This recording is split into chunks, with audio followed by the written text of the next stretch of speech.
Welcome back, everybody. The real estate market has been on fire, and it's still on fire with no end in sight, thank goodness. Thank goodness for home sellers. Here to talk about how to be a good buyer right now, our good friends Brad and Heather Fox from Fox Homes and HGTV's Stay or Sell. Hey, guys. Hello. Hello. How you guys doing? We're good. We're doing great. We're making it. Yeah. We're making it. Off to a busy start. Well, as I said, even with a slightly wobbly economy and the housing market, especially around here, has been pretty consistent. So if you are buying, you have a couple rules. We love a list. Number one, be patient. I know that sounds simplistic, but what specifically do you mean? Oh, man. Expectations have to be down a little bit. You have to be patient. There is so much demand right now, an insane amount of demand and no inventory. Like almost no inventory. So every house is getting listed and it's going into multiple offers within a day, like 20, 40 offers. We had one that was 100 showings on one property that the agent sent the message out. I mean, that's bonkers. That's absolutely bonkers. So going into this whole thing, you have got to be patient for sure. And then I'm sure this kind of weaves into it because of that. Be prepared. Right. Something that's shifted over the last year is that we're needing to come up with more creative offers. So some buyers are going above list by $10, $15, $20, $50,000. The interesting thing is that it still has to appraise, right? So preparing as much cash as you possibly can. I know that's easier said than done. That's definitely something that's helpful because you can make that strong offer and make up that difference in cash. Some agents are getting on our team are getting super creative. We're bringing our inspectors out to the properties with us on the showing so that we can kind of waive that inspection. It's crazy. We never advocate that we get rid of an inspection, but we're trying to clean these offers up as much as possible to be the super happy, wonderful buyers that these sellers are going to choose because there are, 15, 20 offers. So trying to stand out and make that offer as clean as possible. Well, not only that, but, I've heard of a lot of people. I had a family member do this. Do you think those letters of showing pictures of your family and the dog and if you have a good family story, do you think in practice those actually sway any homeowners to pick a specific couple or family? It's really tricky. So, as a broker in the Twin Cities, we want to be careful to not sway sellers anyway based on any bad things. So we want to keep really neutral, right? So I do think though that a letter from the buyer saying how much they love the home, how much they fell in love with it, just positive things about the house itself is kind of where you have to teeter a little bit just to be safe. But I think that is a very effective way to make an impression on the seller. Although every buyer is in love with the house and, fell in love at first sight, it definitely can't hurt though. It definitely can't hurt. Number 3 on the list, be flexible. Yeah, I think that's one thing that it's timing. It's kind of like we talked about. We have to know that we're not going to get the house probably at list price, but also we have to get out to that house the day it lists, which is a little different than it has been in the past. So when that house hits the market, we're basically going within hours, and we're probably not the first ones at the house. So buyers right now have to be lacing up their tennis shoes, like pack a bag by the door. It's almost like going like a birth plan. You have to be ready to go to the house, right when that thing hits the market. You and your agent are there as soon as possible, and you have to be ready at that showing to come up with an offer. It's not fun, and we honestly feel bad for our buyers right now, but that's just the way it is, and we're rolling with the punches and helping the buyers the best we can. Okay. Well, the sellers. Oh no, go ahead, Heather. I'm sorry. Right now. Oh no, go ahead, Heather. Right now. The sellers are having fun. Right. Brad said buyers aren't having fun. Sellers, this is a great time to sell. Yeah, if you've been thinking about it at all lately, now's the time for sure. I was going to ask, I know it seems obvious, so you would recommend if people are on the fence, do not be on the fence, sell your house right now. Yeah, I mean, there's no inventory. So if you put your house on the market in probably anywhere in the Twin Cities or the greater Twin Cities area, my guess is it'll sell within a day or two. But it comes back to that idea of being flexible, because after you sell, no doubt you will, it might be a challenge to find something to buy. Right. So maybe you sell and then you decide to rent for a year just so that you have that flexibility. So it kind of all comes around, that being prepared, being flexible. Yeah, it's crazy. Okay. I have to say, I've seen you guys the music's running. I guess we're not going to break yet. I don't know what they're rolling the tease music for. Anyway, I've seen you guys a lot lately because I shameless plug, but I mean this. I love Discovery Plus. Like I have to admit, it's a streaming service. I was like, oh, my mom's gonna love it, but I don't know. It's probably number 3 on my list of like watches. Even though you guys are on it, are you guys watching it a lot too? Definitely are. Yes, Yeah. so many great shows, so much cool content. We love it. It's awesome.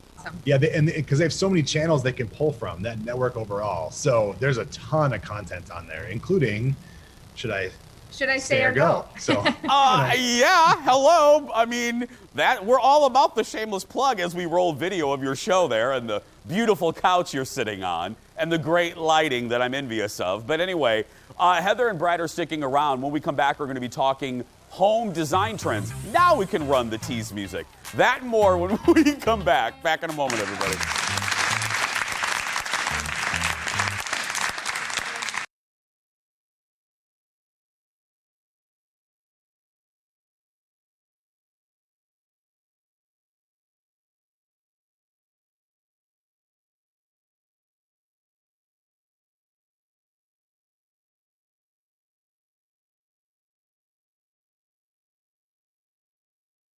Let's make it a good day. We do it our own way. Let's make it a good day. Let's make it a good day, everybody. It's easy with today's guests. We're back with my buddies Heather and Brad Fox from Fox Homes, and we're talking now home design trends. And this is, Heather will sparkle now. This is where we are in Heather's wheelhouse now. Okay, let's begin, because I love a good trend, curves and arches. So huge right now. Everywhere. It's in furniture, it's in doorways, bookshelves, everything. We're seeing so many curves, and I love it. I'm here for it. I saw, because Heather, people are adding, I forgot, I don't know if it was your show, but I've watched so much but people are now adding, they're adding archways, aren't they?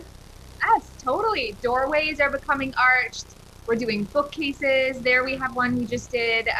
Beautiful curves. I mean, this whole house has lots and lots of curved pieces. And it's so cool when you see multiple two kind of working together. And you know, it's really not much more expensive. This was actually an old closet that we converted into a little bar. We took the doors off, we curved it, added some shelves, and I mean, turned out pretty cool. And then this was just in a bookcase, just adding that curvature right on the top. I mean, it adds such a statement. I'm totally here for this trend. And I hope that it's not just a trend. I hope it stays.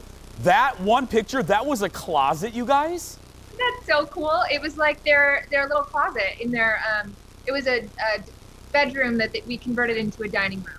So dining room, took that closet, turned it into that little bar. That is amazing. Okay, bold rugs and runners. Yes. Okay. I love color. No lie. No secret. Color is my thing. I think that a rug is the perfect way to take a neutral space and take it to the next level.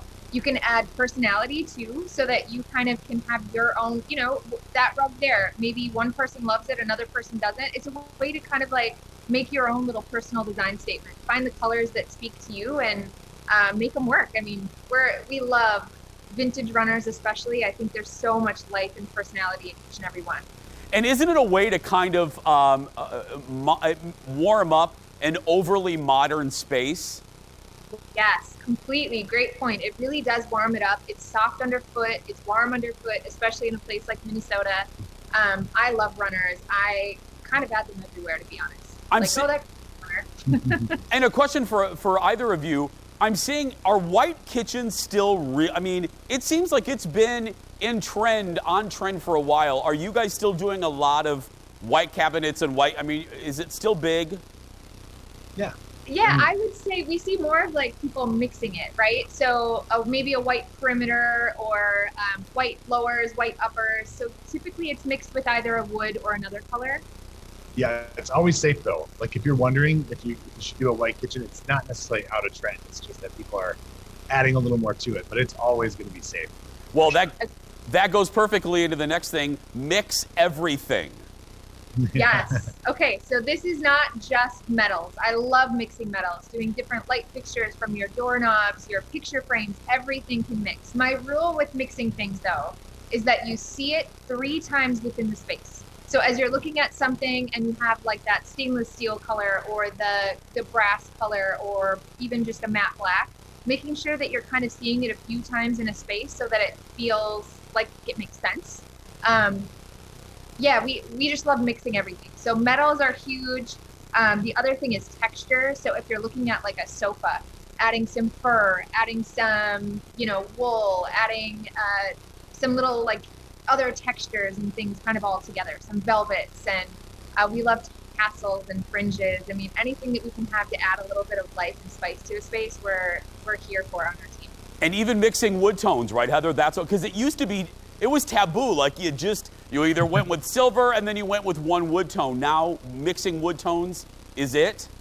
Totally, and it's great, right? Like having a different floor, having your island top, having other woods, and again, if it's a floor, I think it kind of speaks to itself. But if it's other pieces, I do think it's kind of nice to see it multiple times in a space. But mixing, yes, and I don't think that's just a trend. It's currently on trend, but I think that's here to stay. I think people continue to mix now that it's just kind of normalized. And final shameless plug, are you guys sitting in the Foxwell store? Why, yes, we are. Are you guys open today? We are. Thank you for asking. Is it 11 to 7? 11 to 7. Yeah, Here, we can give you, and look at this. Oh. Honestly, if you're looking for like a little spring and some color, and this is not even just a shameless plug, but I honestly come in here and just walk around. It's so pretty and it's calming, and I don't know. Okay. I will be Come seeing you two later today. Believe me, 11 to 7. So yes. Sounds good. Guys, Thanks for having me. thank you guys so much. Heather and Brad Fox. For more information, head to foxhomes.com, and you can find their shop in Edina on Instagram. Search for Foxwell Shoppe. And, of course, you can see them on HGTV as well. Still ahead, everybody, we're talking some memorable songs and the singers who turned down those songs. You will not believe this list. Next.